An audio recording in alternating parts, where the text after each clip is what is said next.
कल 2 क्वेश्चन मैंने आप लोग को दिया था।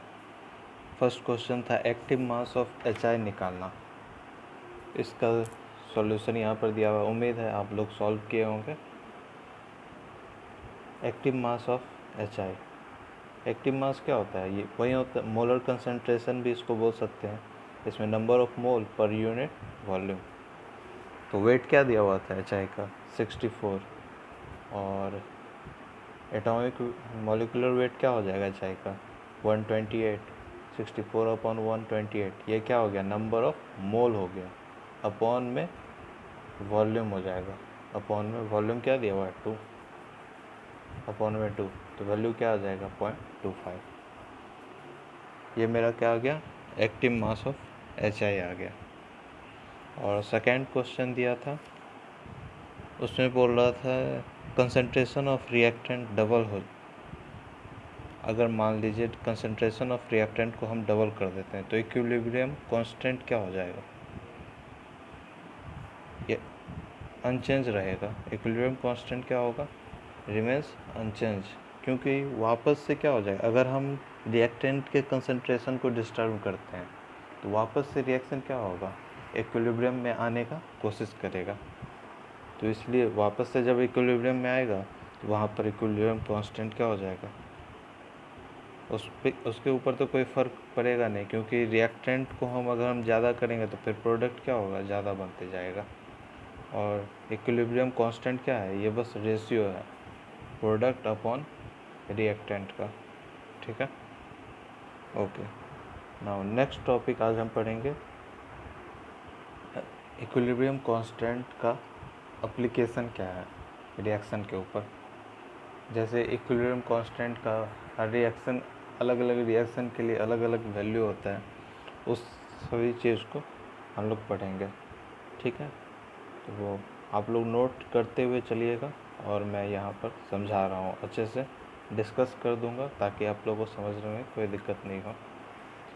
जो फर्स्ट पॉइंट यहाँ पर बोल रहा है, predict extent of reaction. First, predict extent of reaction मतलब रिएक्शन किस तरफ जाएगा, फॉरवर्ड डायरेक्शन में जाएगा, बैकवर्ड डायरेक्शन में जाएगा, या फिर रिएक्टेंट और प्रोडक्ट कंपेरेबल रहेगा, ये तीनों चीज़ बताता है। सेकेंड पॉइंट यहाँ पर है मेरा,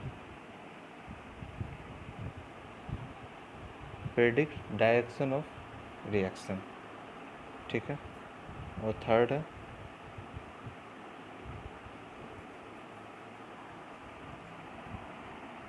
कैलकुलेट इक्विलिब्रियम कंसंट्रेशन। ठीक है, तो तीनों पॉइंट को डिटेल में पढ़ते हैं। फर्स्ट में मेरा हो जाएगा प्रेडिक्ट एक्सटेंट ऑफ रिएक्शन। यहाँ वैल्यू हमको ध्यान में रखना है। अगर k का वैल्यू 10⁻³ से अगर ज़्यादा हो रहा है तो रिएक्शन क्या हो जाएगा? फॉरवर्ड फेवरेबल होगा। ठीक है, almost goes to completion, complete होने की तरफ चला जाएगा अगर k का वैल्यू 10⁻³ से ज़्यादा रहता है तो। अगर k का वैल्यू, इक्विलिब्रियम कांस्टेंट का वैल्यू 10⁻³ टू 10⁻³ के बीच में रहता है तो फिर रिएक्टेंट और प्रोडक्ट हम बोलेंगे कंपेरेबल है। कुछ क्लियर कट नहीं बोल सकते हैं कि फॉरवर्ड रिएक्शन ज़्यादा फेवरेबल है या फिर बैकवर्ड रिएक्शन। यहाँ पर हम दोनों कंपेरेबल बोलेंगे। अगर 10⁻³ से कम हो जा रहा है k का वैल्यू तो फिर हम बोलेंगे बैकवर्ड रिएक्शन फेवरेबल है। ठीक है, तीनों पॉइंट को नोट कर लीजिएगा, डायरेक्ट इसके ऊपर क्वेश्चन बनते हैं। ओके, अब एक यहाँ पर नया टर्म आता है मेरा, कंसंट्रेशन कोशेंट। ठीक है, जिसको हम रिप्रेजेंट करते हैं Q या फिर QC से। Q क्या हो जाएगा? जैसे इक्विलिब्रियम कांस्टेंट था वहाँ पर, अगर इक्विलिब्रियम कांस्टेंट के अलावा और जो भी रेशियो होगा प्रोडक्ट अपॉन में रिएक्टेंट का, उसको हम बोलेंगे कंसंट्रेशन कोशेंट। डेफिनेशन में देख लेते हैं, कंसंट्रेशन कोएफिशिएंट या फिर reaction coefficient at any stage of reaction other than equilibrium, equilibrium के पॉइंट को छोड़ करके और रिएक्शन के किसी भी स्टेज में जो भी रेशियो होता है as given by law of chemical equilibrium, जो कि हम लोग पहले भी पढ़ चुके हैं। बस जैसे इक्विलिब्रियम के केस में क्या होता है, क्यू सी के जगह पर हम क्या लिख देते हैं, के सी। तो यहाँ पर अगर इक्विलिब्रियम नहीं है तो फिर के सी तो लिख नहीं सकते, तो वहाँ पर क्या लिखेंगे, क्यू सी, और वो वही हो जाएगा प्रोडक्ट का जो एक्टिव मास है उसका प्रोडक्ट और रिएक्टेंट का जो एक्टिव मास है उसका प्रोडक्ट, इसी का रेशियो मेरा क्या हो जाएगा, कंसंट्रेशन कोएफिशिएंट। ठीक है, ओके। अब अगर मेरा Q का वैल्यू Kc के बराबर हो जाता है तो जाहिर सा बात है क्या हो जाएगा, रिएक्शन इक्विलिब्रियम में हो जाएगा। ठीक है, अगर Q का वैल्यू Kc से ज़्यादा हो जाएगा तो फिर इक्विलिब्रियम में लाने के लिए क्या करना होगा, Q को डिक्रीज़ करना होगा। Q का वैल्यू अगर Kc से ज़्यादा हो जा रहा है तो हमें क्या चाहिए, इक्विलिब्रियम में हम क्या चाह रहे हैं कि रिएक्शन क्या रहे, इक्विलिब्रियम में रहे, तो उसके लिए क्या होना चाहिए, Q को हमको क्या करना होगा, रिड्यूस करना होगा ताकि Kc के इक्वल हो जाए। तो रिएक्शन क्या हो जाएगा, reaction proceed in backward direction. अगर Q का वैल्यू लेस देन Kc होगा तो हमको क्या करना पड़ेगा, इक्विलिब्रियम में लाने के लिए इंक्रीज़ करना होगा Q को। तो रिएक्शन क्या हो जाएगा, फॉरवर्ड डायरेक्शन में प्रोसीड करने लगेगा। ठीक है, Q का वैल्यू क्या, अभी क्या पढ़े थे, प्रोडक्ट का एक्टिव मास अपॉन में रिएक्टेंट का एक्टिव मास।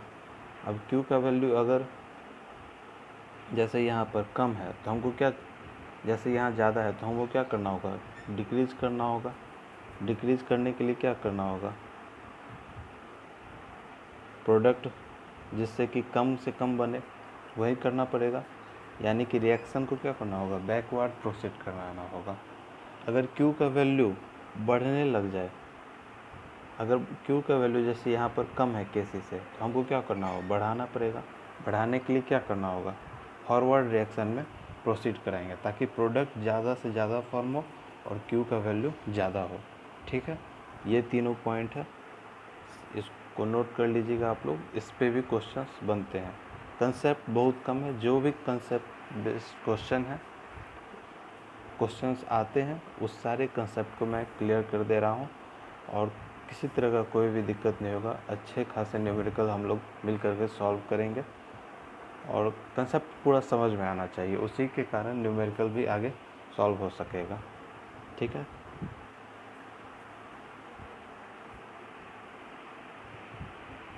अभी एक मेथड है इक्विलिब्रियम कंसंट्रेशन को कैलकुलेट करने का। तो 9th में भी हम लोग पढ़ते हुए आए हैं, रिएक्शन को बैलेंस कैसे करना है, तो ये तो बेसिक सा बात है। रिएक्शन को पहले क्या करना होगा, हमको बैलेंस करना होगा। फिर अगर मान लीजिए इनिशियल स्टेज में जैसे PCl3 जैसे यहाँ पर ये PCl3 है जो कि क्या हो रहा है, ब्रेक हो रहा है, PCl3 और PCl5 में ब्रेक हो रहा है PCl3 और Cl2 में। तो इनिशियल स्टेज में क्या होगा, केवल PCl5 रहेगा और PCl3 और Cl2 क्या हो जाएगा, जीरो होगा।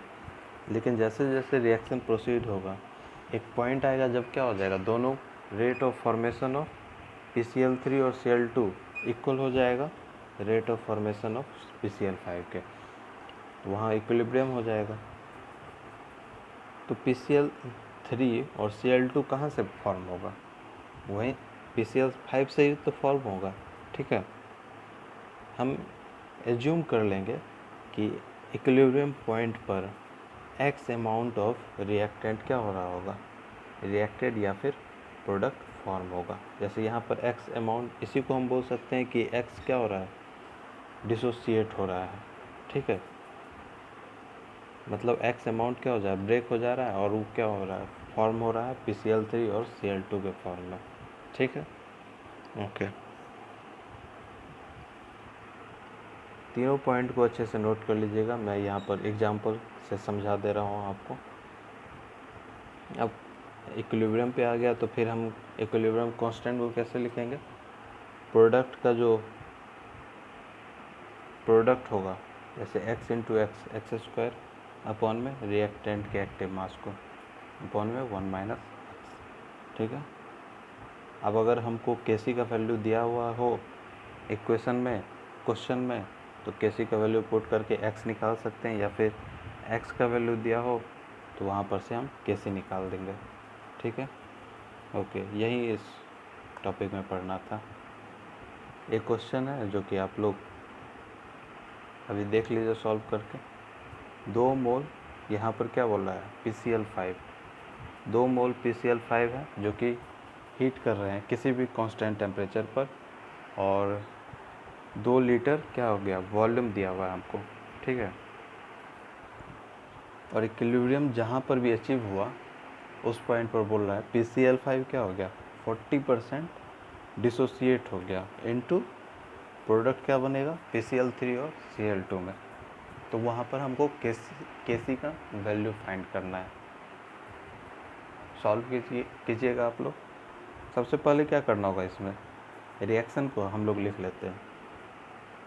जो लोग सॉल्व करना चाहते होंगे वीडियो को पॉज करके सॉल्व कर लीजिए, नहीं तो मैं और सब स्टूडेंट्स के लिए समझा दे रहा हूँ।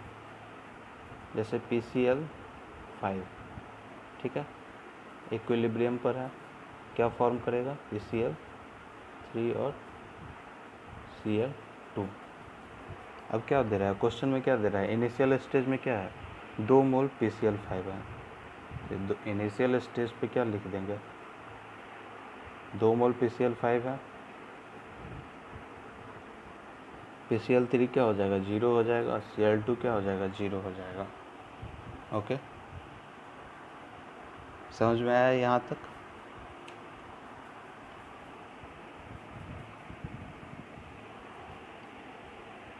यहाँ एक 2 मोल PCl5 और वॉल्यूम क्या दिया हुआ, 2 लीटर, तो इससे डिवाइड भी करना होगा, अपॉन में 2, अपॉन में 2, अपॉन में 2, ये सब तो 0 हो जाएगा, और ये क्या हो जाएगा, 1। ठीक है। ओके, अब इक्विलिब्रियम पॉइंट पर क्या बोला है, 40% क्या हो गया, डिसोसिएट हो गया, मतलब 1 माइनस क्या हो जाएगा, 1 का 40% 0.4।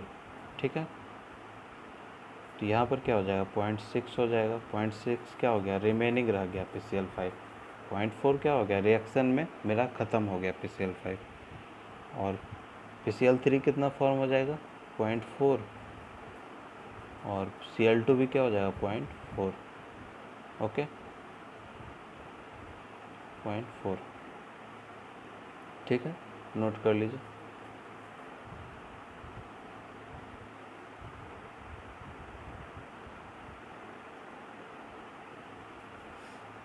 ओके, तो अब केसी क्या हो जाएगा, केसी इक्वल टू 0.4 का स्क्वायर अपॉन में 0.6। ठीक है। ओके, या नेक्स्ट देख लेते हैं, केसी क्या हो गया, 0.4 का स्क्वायर अपॉन में क्या हो गया, 0.6। इतना मेरा आंसर आ गया। इस क्वेश्चन को सॉल्व कर लीजिएगा, बेसिक सा क्वेश्चन है, ताकि आप लोग को समझने में कोई दिक्कत ना हो, इसलिए इस क्वेश्चन को लेकर के आए थे।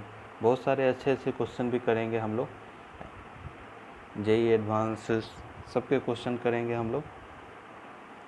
पहले अभी बेसिक है, अभी जो भी बेसिक है उसको समझ लेते हैं, ताकि अच्छे क्वेश्चन को आप लोग कर पाएँ, मुझे करने का, इस क्वेश्चन को करने का ज़रूरत नहीं पड़े। ओके, ठीक है। नेक्स्ट पॉइंट है यहाँ पर होमोजीनस इक्विलिब्रियम। दोस्तों, इक्विलिब्रियम कांस्टेंट का जो कैरेक्टरिस्टिक्स था, उसमें एक कैरेक्टरिस्टिक हम लोग ये भी देखे थे कि प्योर सॉलिड और लिक्विड के एक्टिव मास को हम लोग कंसिडर नहीं करेंगे इक्विलिब्रियम कांस्टेंट के एक्सप्रेशन में, जब कोई भी एक रिएक्टेंट या फिर प्रोडक्ट मेरा क्या हो, गैसियस स्टेट में दिया हो। ठीक है, उस पॉइंट का इसमें यूज़ होगा। तो पहले तो हम देख लेते हैं होमोजीनस इक्विलिब्रियम। होमोजीनस का आप लोग भी मतलब समझते ही होंगे, जहाँ पर सेम क्या हो जाए, कुछ भी सेम हो, और इक्विलिब्रियम है तो क्या हो जाएगा, same phase of reactant and product हो। जैसे अगर कोई भी रिएक्शन जैसे यहाँ पर दिया हुआ है N2+3H2 2NH3, तो सारा क्या है यहाँ पर मेरा सब क्या है गैसियस स्टेट में, ठीक है। तो ये क्या हो गया, होमोजेनस इक्विलिब्रिया, एक ही स्टेट रहेगा, एक ही स्टेट में सारा कंपाउंड रहेगा, ठीक है। इसी को यहाँ पर डिफाइन किया गया है, आप लोग नोट कर लीजिएगा। मेन क्या है समझना यहाँ पर ज़रूरी है, केमिस्ट्री है, समझ करके चलेंगे तो ही हम लोग क्वेश्चन सॉल्व कर पाएंगे, सिर्फ रट्टा मारने से यहाँ पर कुछ नहीं होगा। ओके, ठीक है।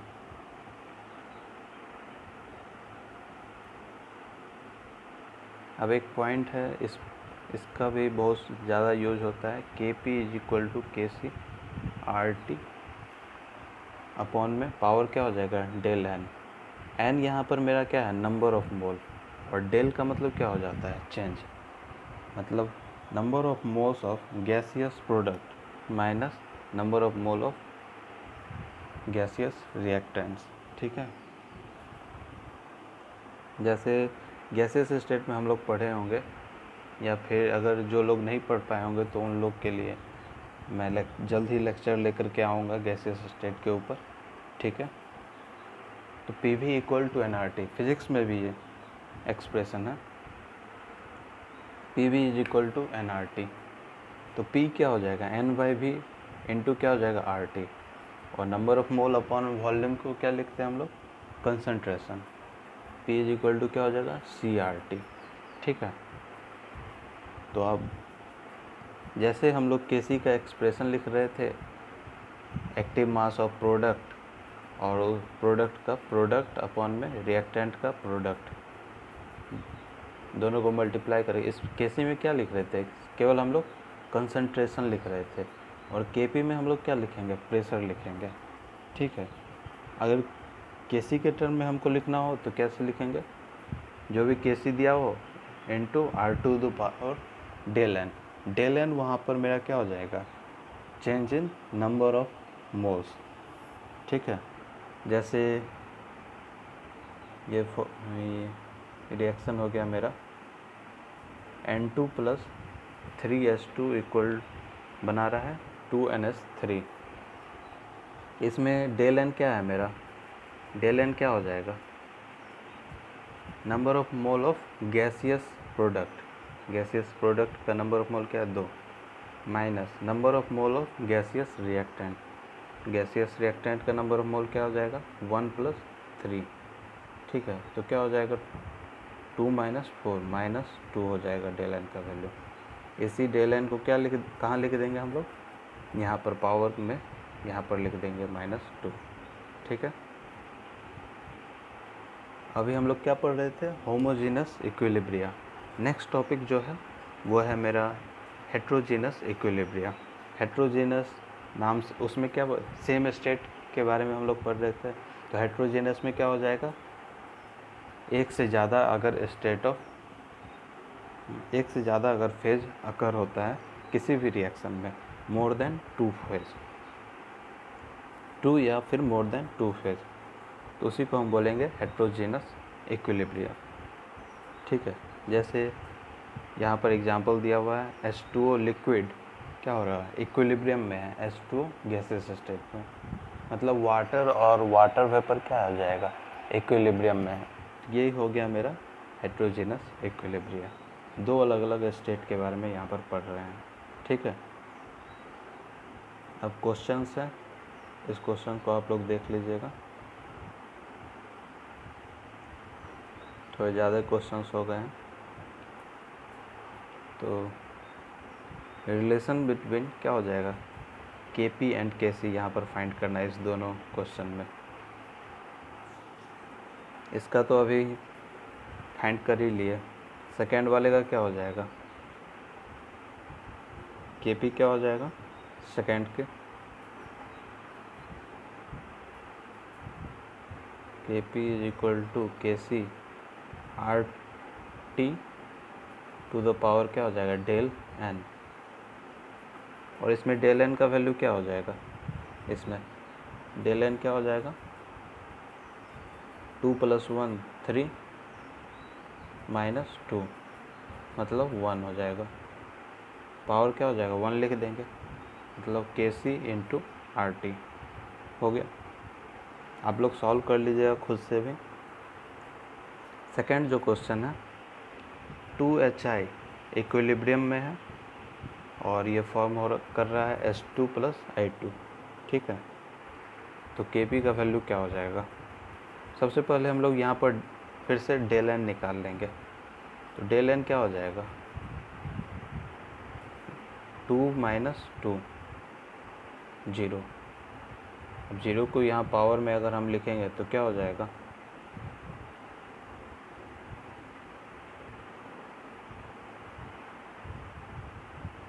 0 को अगर हम पावर में लिखेंगे तो क्या हो जाएगा RT⁴ क्या हो जाएगा, ये तो 1 हो गया मेरा, मतलब क्या हो जाएगा KC के इक्वल हो जाएगा, ठीक है। तो क्या हो जाएगा आंसर C।